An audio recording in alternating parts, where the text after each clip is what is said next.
Welcome to Groundwork, where we interview the leaders building the most interesting partner and ecosystem businesses on the planet. And my name's Ty Rattigan. I'm your host, and I'm really excited to have Rachel here with me today. So, Rachel, maybe you could just start by telling us a little bit about your journey and how you got to where you are today. Sure. So I am currently the director of technology partnerships at a company called Unanet. We are a multi-product, multi-vertical company, and we'll probably dig deeper into this later. But that means that I cover three separate product lines and three separate business units. And I'm a team of one, and I think that's a really important part about where I sit today. That I'm a team of one. And what I mean by multi-product, multi-vertical is that we have an ERP platform that was purpose built for federal government contractors during service-based work, project-based work. So I usually tell people that or partners that our customers are not building the battleships. They do all the service on the battleship, or they're assembling drones to go to Ukraine, or they're doing janitorial services for the DoD. We also have an ERP that's for architects and engineers doing design, commissioning, surveying work. And then we have a CRM platform that was purpose built for construction. Three very distinct products, three very distinct verticals, but the one thing they have in common is that they are all project-based, and that's what ties them all together. And so it's a project-based business that we work with. I manage technology partnerships, integration partnerships, anything that touches our platform across all three of those business lines. I've been here since October of 2020. I've been doing technology partnerships for about the last 8 or 9 years. Before this concept of API was out there, we were doing flat file Excel-based transfers, is what we would call an integration. Before that, I've done traditional channel reselling partners, and also I've done account management. And if you dig deep enough into my background, my very first jobs out of Iowa State were doing higher education fundraising. And if you can sell a gift to a major university, you can sell software. Amazing, amazing. Yeah, I imagine that job's getting even more difficult in the current climate. I'm sure you have lots of empathy for those people. Amazing, fascinating background, and I'm really excited to dive in. We recently ran a survey of like the partnerships industry, and we found that about 60% of people working in partnerships right now are an army of one. And so I wanted to start there, where you all spread across three very different verticals. So there's a lot of context shifting there already. In addition to that, you have the internal work that you have to do and the external work that you have to do. And so there's a ton of context shifting there. And so could you tell me a little bit about just like how you're structuring your priorities and areas of focus and how you decide, hey, like ultimately you're having to do more trade-offs than probably most partnerships people I've ever met. So I'm really interested to hear how you approach that. I don't know. I gave that a big smile because it is very stressful some days. So to give some context, when I started with the internet about 3.5 years ago, we were just starting to think about technology partnerships. We're starting to think about how do we integrate our ERP platform into the things that our customers needed information back and forth. I work in ERP, so payroll is a very logical, classical integration point. So we're just starting out, no documentation, no foundation. We've grown that program over across all of our business lines to about 55 technology partners. As most partner managers know, some are very high maintenance partners, some are somewhere in the middle, and some are very low maintenance and just kind of go at their own pace. We also have partners that are at various stages of the journey, evaluation all the way to go to market. And all of that sits with me. And I will be very upfront with people. Sometimes I can't handle it all. I don't have access to a headcount because I do report to our chief product officer, which may give us other conversations as well. But I'm very realistic in the fact that when we have new headcount for product, it's probably going to go to a developer and not to partners. So I've been very careful in working with my CPO in that if I'm not going to get headcount, I need technology that will make my life more efficient. So anytime you look at buying something, it's looking at technology that'll help make things more efficient for me and how I work with our internal sales team, how I work with partners, how I work with marketing teams, partner marketing teams, all of those pieces. So an example of that is I've taken advantage of using Monday.com, which is used by our project management team for implementations, to be able to use that to really build out a truly a tactical project management tool to understand that for every partner, I'm covering the pieces for evaluation, for onboarding, for sales enablement, all those pieces that are important for our partners. I have a way to track all those pieces. We also do a ton of account mapping through one of the platforms that's available out there in the marketplace to make sure that we're leveraging the partners in the right way. Where can we get the most net new generated revenue and focusing time there versus partners that look really cool and sexy from an integration standpoint, but may not be the ones to generate a lot of net new revenue? I love that. And I think it sounds like at least you've been quite successful in making the case for tooling to help you do your job effectively, which is Yeah. really, really cool. And I think that's because I work for a technologist. Assad is a technology guy.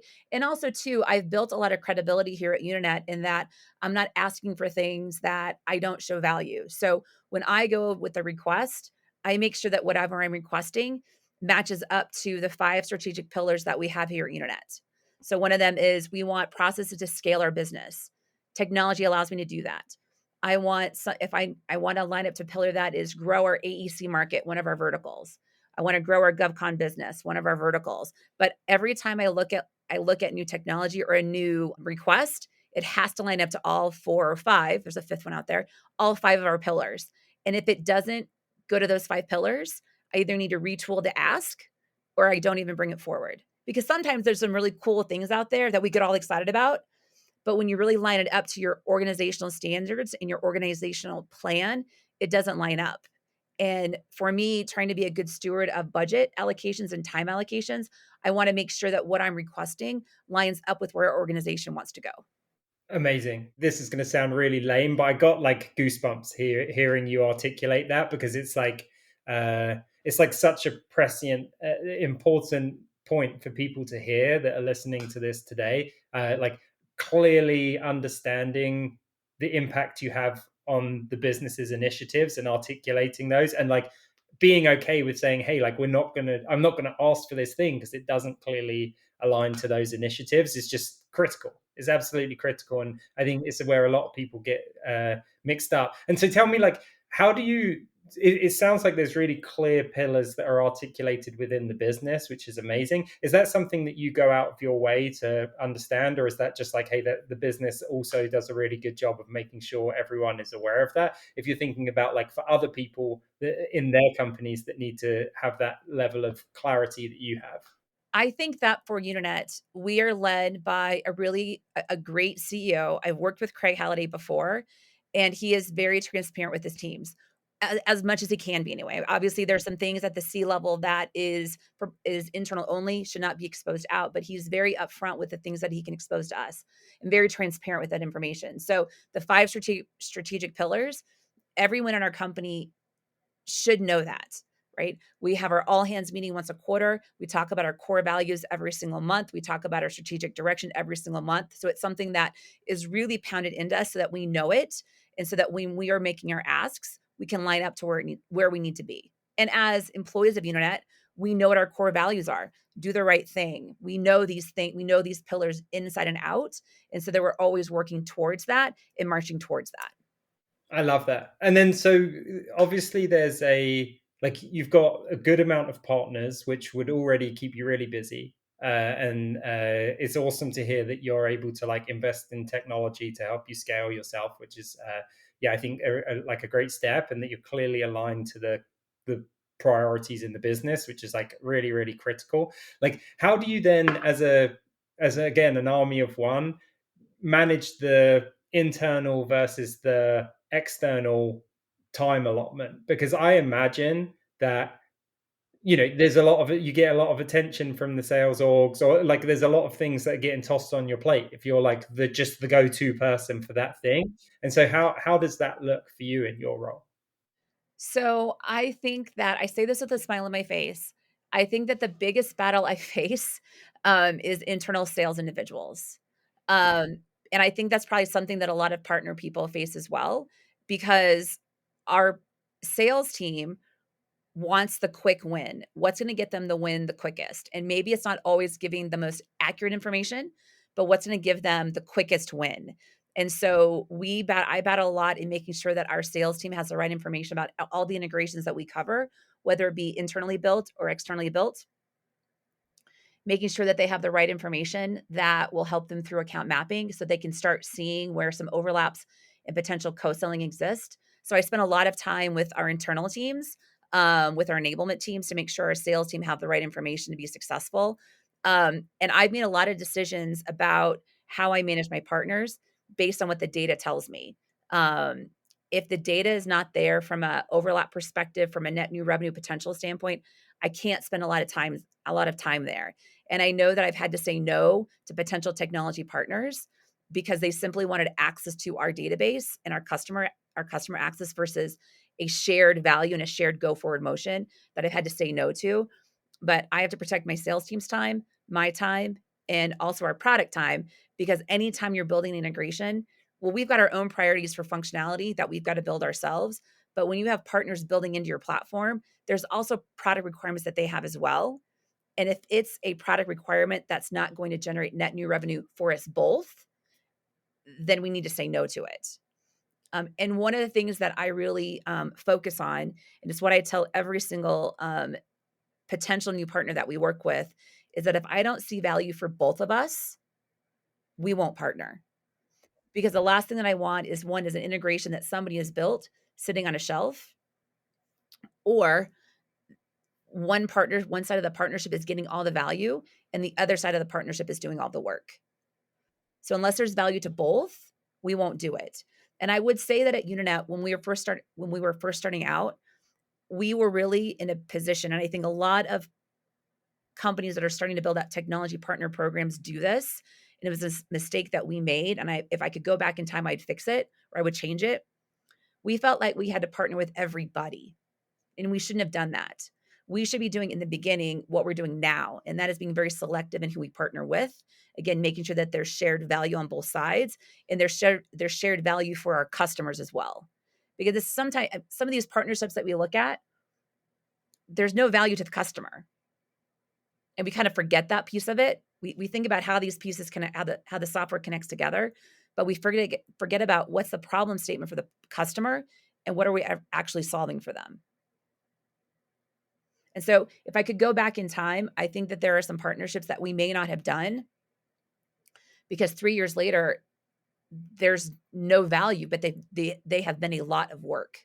Yeah, interesting. And how do you go about identifying that there is value that you can deliver for the partner, assuming that there's value for the customer, right? Because that's obviously really important. And obviously, you're not going to work on it if there's not value for you. Like, so how do you go about validating that there is value there for the partner? And like, obviously, it's tempting to pursue even if you can't actually create that value. And so, how do you hold yourself accountable to that also? So I think a lot of that starts with how we evaluate a potential partner, who we pull in to be a part of that evaluation, and how and when do we evaluate, and how and when do we bring in customers to be a part of that evaluation. So I'll talk to that in a moment.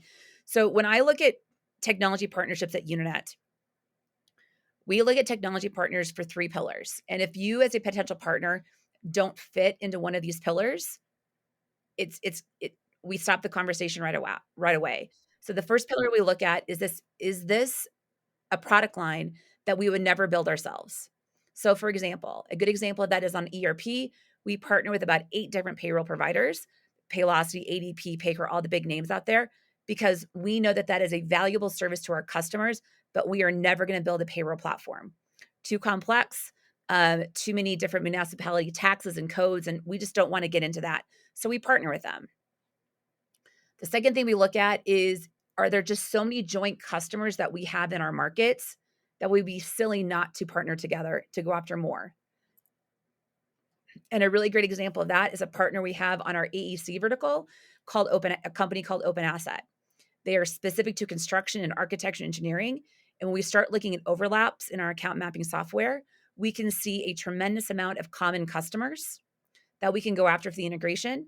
And we see a tremendous amount of commonality between their database or customers and our prospects and vice versa, that there's a ton of net new revenue that can be generated. We create that stickiness factor when we have all of those integrations in place. Then the third thing that we look at is it just really interesting, cool technology that our customers are asking for, and it creates some excitement in the market. AI right now is the new sexy thing in the market right now, which we're all kind of scared of. But what is just interesting, sexy, they're in the same vertical for us. We're seeing customers talk about it. let's take a flyer and let's look at it. And we do that sometimes, not as much as we used to, but let's take a flyer at that. And we really rely on our data to tell us where we should go. In the evaluation process, I obviously lead evaluation, but I bring in our product management from the key verticals and for our product lines to take a look at evaluating partners as well, because we want to make sure that the partners that we're looking at also don't conflict with our functionality that we already have available in our products. And they're the best keeper of that information. I cover too many products to know all the ins and outs of every single product we have here at Unanet. And then the third thing that we'll do sometimes is that we'll bring in joint customers and say, look, if we integrated with X partner, would that data flow back and forth? Would that bring some efficiencies to your business? And so in some cases, we'll look at joint customers to help us validate that this is the partnership that we either A, should be doing, or B, we should walk away from. And there have been some partnerships that we've been really excited about.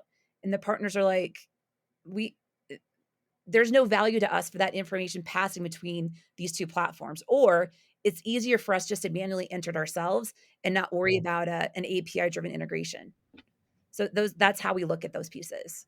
Yeah, I love that, especially that last one around getting customer validation, because it is really easy to get pretty far down the line Yes. with an integration, and then you're like, you build it, you launch it, and you're trying to ram it down customers' throats, and no one wants it, and it's kind of heartbreaking. And I will say for a couple of those partners, especially where we have decided that we're not going to integrate, we will still partner with them because there is still value in us working together. We just might not have that integration in place. So we've made those decisions as well. And some of those partnerships have become incredibly successful for us.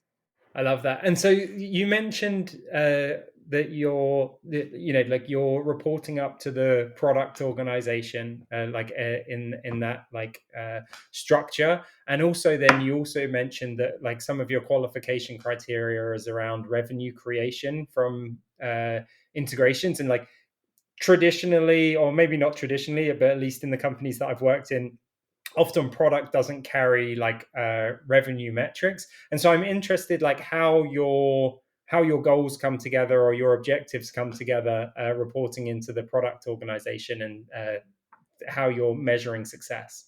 Yep. So our product managers do manage their business. So while they manage functionality, and new functionality to the product set, they're also managing some profit loss statements, right? Are all of the all the expenses that we're managing towards development, how does that go against the revenue that we're driving in? So they've got some metrics on themselves that they're looking at, especially on the integration side. I'll be very upfront. I've not had huge metrics on my head so far, because of how we've been trying to build out this program. This year, for the first time, while there's not a dollar, we are looking very closely on how we attribute technology partners to revenue here at Unanet. And I think that partner attribution is this very ambiguous term that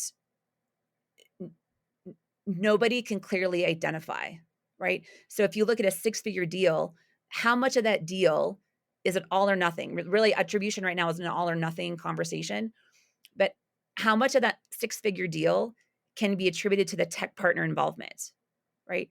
Would we have gotten that deal because of the tech partner? Possibly, but we don't know. And so attribution is something that we're looking at and working on very closely here. Are we giving attribution because we've got opportunities that we got because of tech partners? Or is it revenue? So that's what we're looking at right now. So while I don't have a number attached to me this year, we're looking at attribution very closely to make sure that we're getting dollar value from partners. And also, because I'm a team of one, as we start to see volume of opportunities come out of our technology partners, those are the partners that have to get my focus, right? And we're seeing in some cases the technology partners that we thought should be low maintenance and not driving much value, they really are driving value in very subtle ways. So we're using that attribution to really figure out where we go next, and where we put our focus in a strategy perspective. I love that. And last question on that subject. I guess you've been in roles that are very commercial roles in the past, which I imagine you had like a pretty hard quota, and like how now reporting into the product organization versus like into the sales or like CRO or whatever organization. Like, what are some of the main differences operationally, like pros and cons for those two setups? So when I first started working at Unanet, I worked on our partner success team, which houses implementation services, typical reselling partners with partner success. Because I really didn't know where to put technology partners at that time. But it made sense for me to report there because it helped me with the onboarding process, getting to know sales, getting to know all the areas of the team. It made sense for me to report there. And I'm gonna give a name plug here. Then I started reading a lot of content from Sean Blanda at Crossbeam about the value of reporting as close as you could to the C level. Because what I was finding is that whenever I was making requests for my program, it usually needed product approval. And so here at Unanet, we are very specific that you go through reporting lines. So I would have to go through my director, who would again then go through the CRO, who would then have a battle with the chief product officer, who would then come right to me. And that created some battles internally. And part of that was because I've worked for the chief product officer at another organization, and he kind of brought me with him to come here, and some of the other executives here. And so I realized that for me to be successful, I drafted a plan. I drafted a proposal, again, aligning up to our strategic pillars here at Unanet to have my reporting line change from director of customer success or partner success over to the chief product officer. And here are all the reasons that we need to do that. What that has done for me is a lot of good things. This definitely made me much more visible here within the organization because I report directly to Assad. I'm on the product leadership team. I have more visibility. I have more access to information than I've had before. But that also makes me more visible in that there's more expectations on me. Right. Right. There's more things I need to know, more responsibilities I need to take on. So there's been a trade-off in that. But for me, where I sit, it's been much better for me to report to the chief product officer because he also gives me a lot of autonomy to run the program the way that it needs to be run. I can come to him with a problem and solution. He'll be go run with it. And there's a lot of trust that's been built up between him and I. So for me, reporting to the chief product officer has been a really big win for me. And I also think a big win for my partners and for the organization as a whole. Mm. Okay, that's awesome. Yeah, it's really interesting. We have folks that come on to the show that between both reporting lines, and I think that there's like real pros and cons for both. But it does feel like for a technology partnerships organization, like there's more pros for living on the product org than there are cons, and it is becoming more and more clear to me that that is like a really smart approach for structuring that team. So I wanted to switch gears a little bit, and you mentioned that you've had channel roles in the past, and I wanted to start really high level and just ask, like, okay, so people use the term channel, and people use the term partnerships, and often like channel can be a subset or like a category of a type of partnership, like channel partnerships. And so I'm interested, firstly, just from like a dictionary definition perspective, like what is your view as someone who's worked in channel roles in the past? Like, what do you consider the channel as a role? Yep. So to me, the channel is selling something. And I think that's why it's been a very logical move, sometimes not successfully. I think that's been a very logical move for sellers to move into channel partner roles because they know the sales mechanisms and they're working with channel companies, channel teams that are selling something. We have a traditional channel model here at Unanet as well, especially on our GovCon ERP. We have a lot of channel resellers on the GovCon side. And I know that for that team, they deal with a lot of conflict, which I don't like because you've got sellers and resellers going after the same deal. So to me, the term channel is you're selling something. Partnership, we're also using very across the board, very ubiquitously. And to me, partnership, whether it be channel, technology, referral, partners as a general term, we're going forward with another organization to get to increase sales, increase integrations, increased whatever it happens to be. But we're doing that together in tandem as a partnership. Then you take partnership and split it down to channel, implementation, services, technology, all of those pieces. But at the end of the day, we're all partners. What I don't like is when we say partners are the channel. because that becomes very confusing, that a channel is a subset of partners. Yeah. Yeah, I completely agree with you. I think that there's, because of that confusion, I think that there's like definitely some experience that's like uh lost, where people have kind of said, hey, like we're going to do this in a different way, and then there's some like really good insights actually that people figured out, like in channel businesses, that maybe haven't carried over to like newer partnership organizations. Like, what are some of the things that you figured out on the channel side that you have brought into the role that you do now, for instance, or like you carried forward in your career? So I don't say this lightly, that the biggest carryover is the ability to make strong relationships. Because whether you're selling something to the channel or you're trying to build something with technology partners, you're going to have some very difficult and hard conversations. And those difficult and hard conversations, whether it be dealing with channel conflict or we whatever the topic happens to be, those conversations become easier when you have a good relationship with that partner and they see you as an individual and not as Unanet. Every single one of my partners know where I went to college. Everybody knows that I am Iowa State through and through. I will cheer for red and gold every single day. Every single partner knows that my daughter is Elsa, who's going to turn 4th in this month, because we talk about those things in our calls.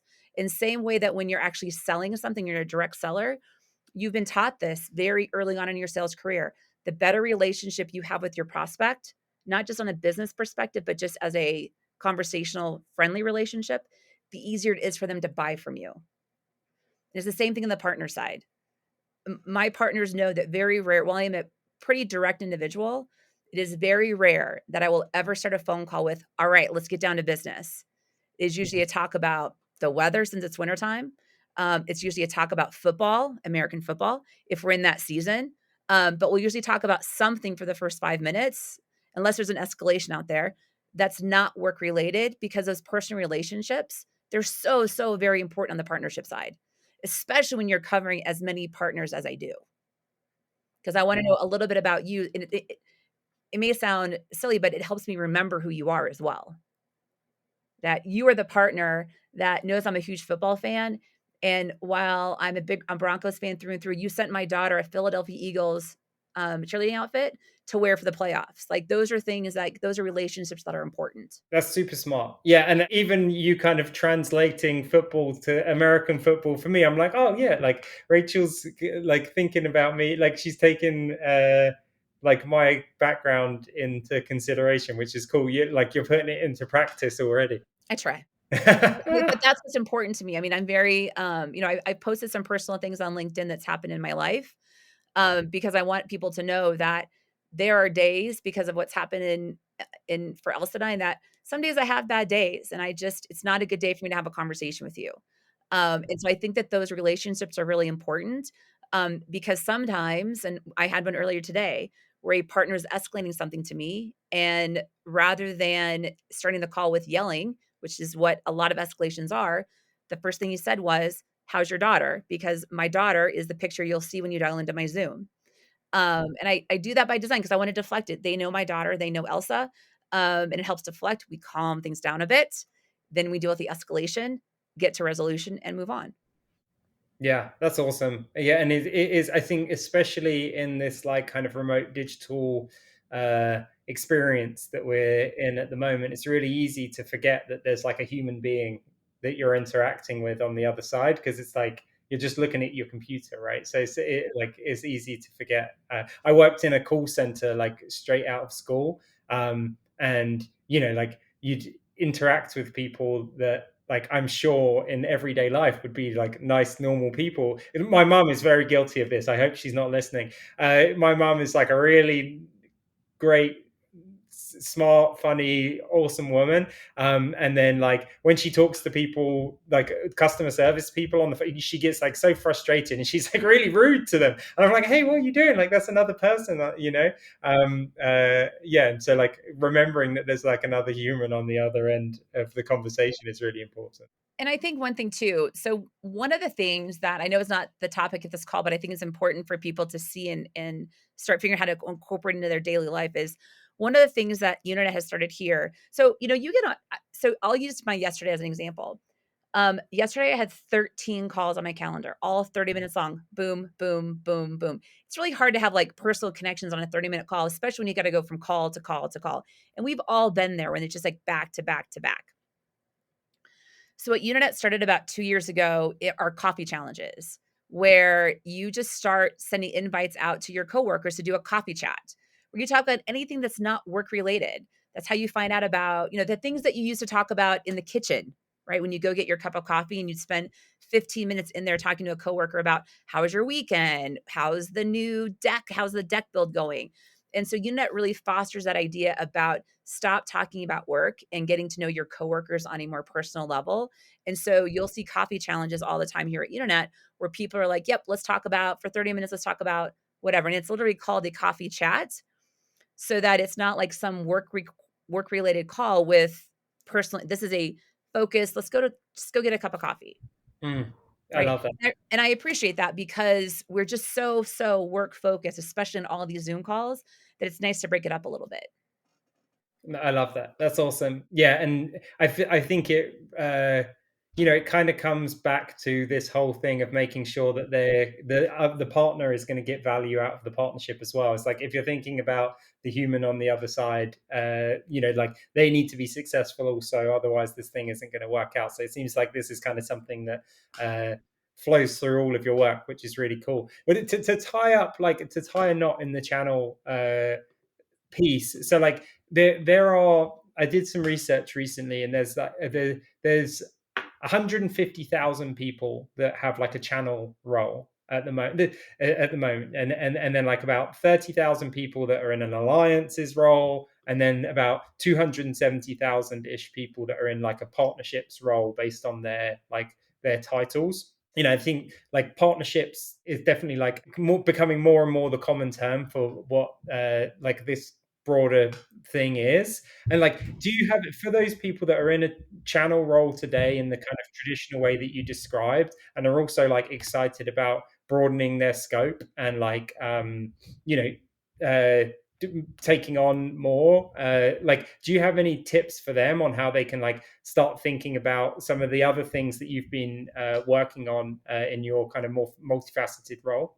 One of the things that I really encourage people to do is to find a mentor in the role that you want to have, a mentor or a coach, because they can do a couple of things. They can kind of help you with the terminology that we use, taking a look at your skill sets and your experiences that you may be missing for this role. But I firmly believe in mentors and coach. And I've been very blessed in my life, in my career, that I've had three really great mentors who have really guided me along the way, who have really given me the tools that I need to be very successful.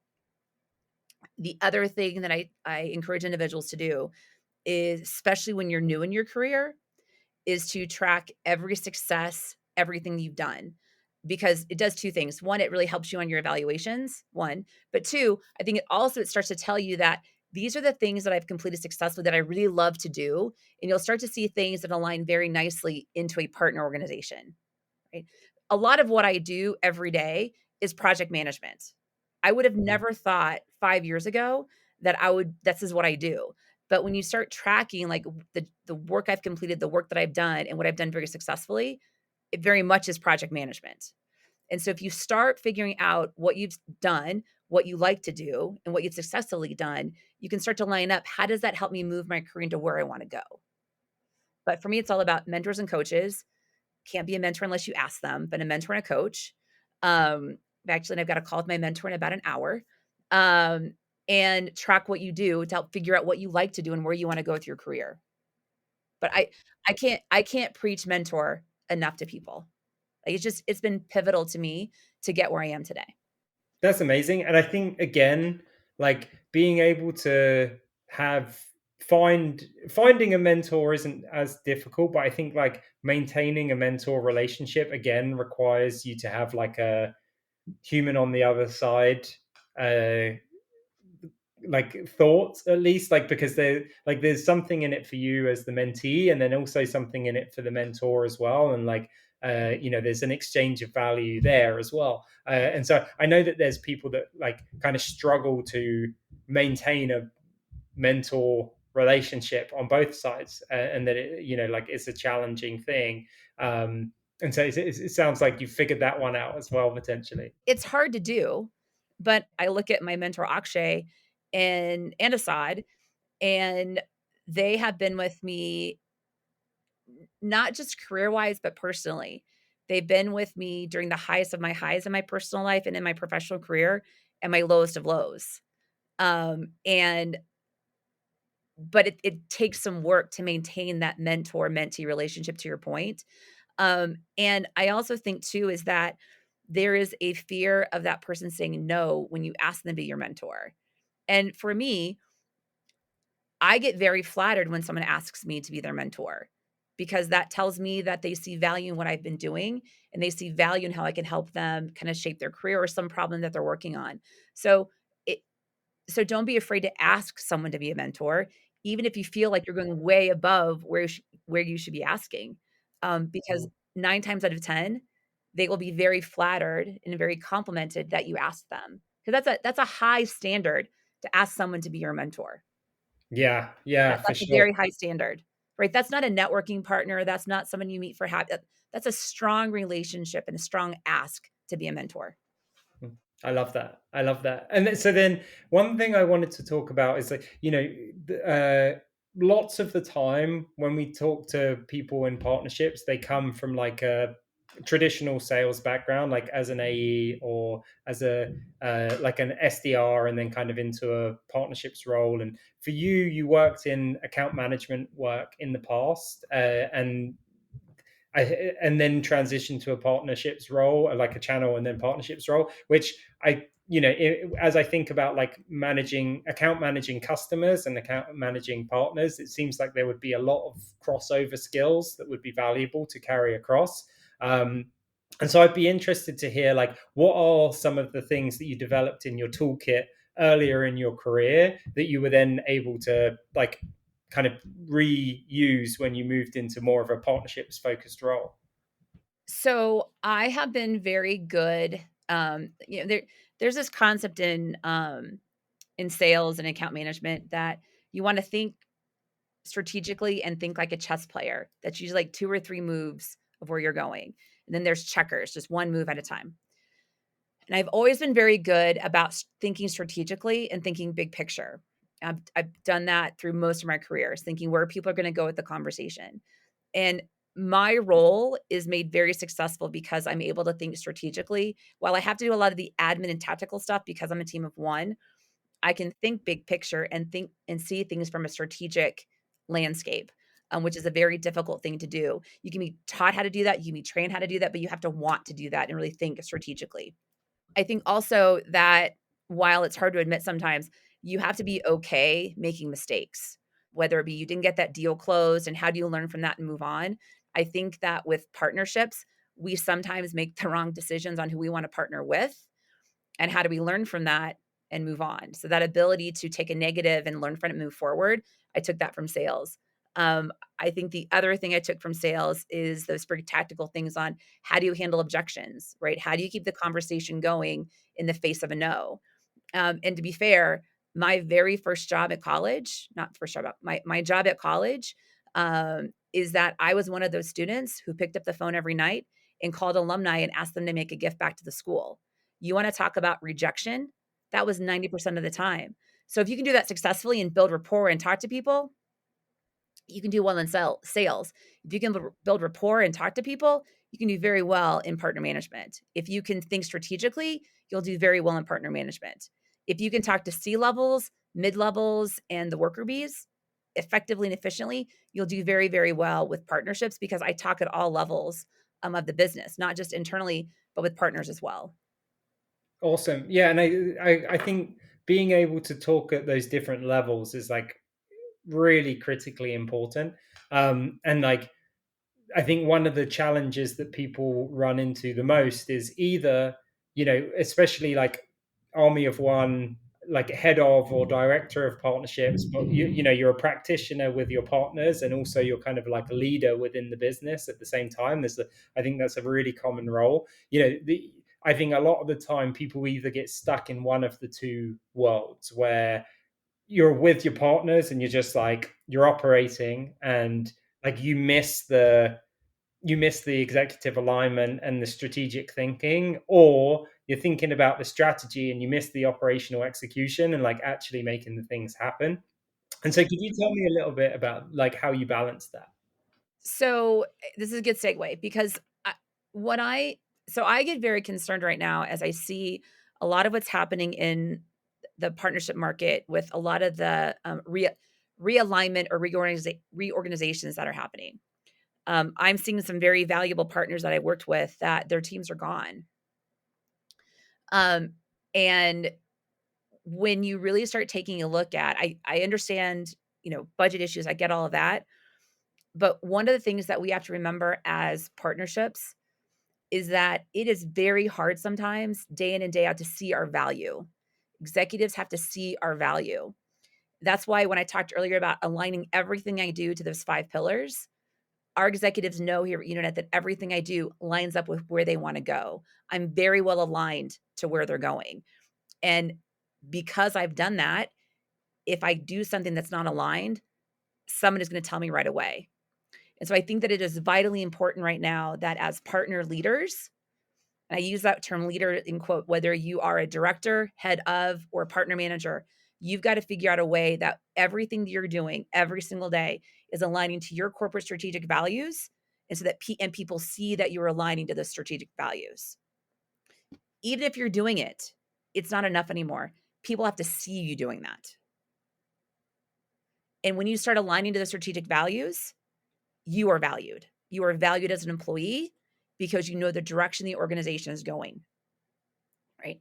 Too many times individuals are just sitting at their desk doing their day to day and not thinking about big picture and making sure people know they know the big picture. That when you're just sitting at your desk doing your work or just doing your stuff, head down, focused, you are forgotten. And that makes it very easy when realignment happens, reorganizations happen.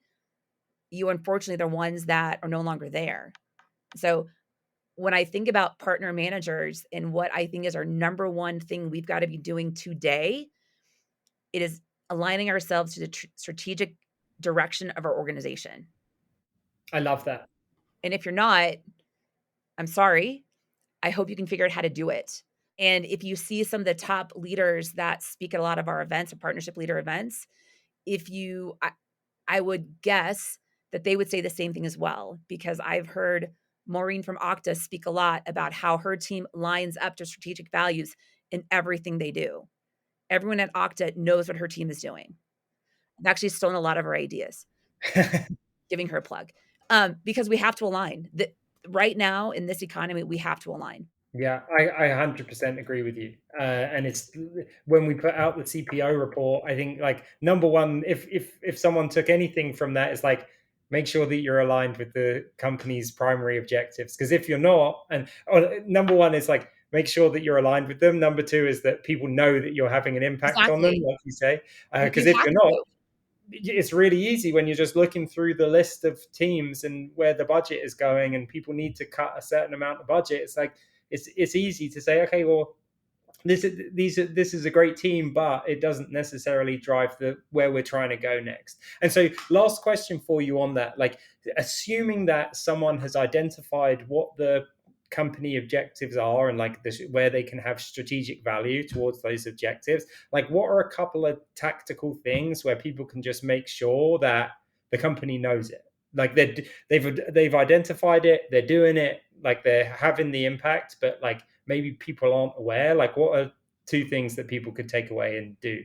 Sure. So I will kind of tell you what I've done. So while, as an example, while I am not a part of sales, I am on each of the team's Ask Learn shares.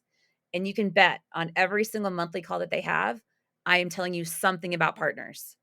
either a deal we've helped close, either an opportunity we've uncovered, finding I'm on every single phone call. We also, the two partner teams, we also have two Slack channels set up. One is specifically for partnering news that the entire company belongs to, so that as we sign new partners or we get a partner win, we make sure it goes in that Slack channel so that everybody in the organization knows. And number 3, find yourself a champion internally that when you're not at the table, they can speak on your behalf. They know what your partner team is doing. They know where you bring value, because I'm not at every meeting that Assad goes to, but he needs to know what I'm doing so that when technology partners come up, he can speak on my behalf. If there's a board meeting coming up, he has how many partners we've got, what vertical they're in, all the impacts, so that he can speak on my behalf. So share your story with everybody, and find a champion who can tell your story when you're not there. Amazing. Rachel, hey, I think that that's a great place to stop, because I just want everyone to absorb that and go and do it, because I think that that's the best possible advice that people could get in this current economy, and even in a fantastic booming economy as well. So thank you so much for your time. This was incredibly Thank you. valuable. I really appreciate it, and I'm so excited for people to listen to this session. Thank you so much for including me.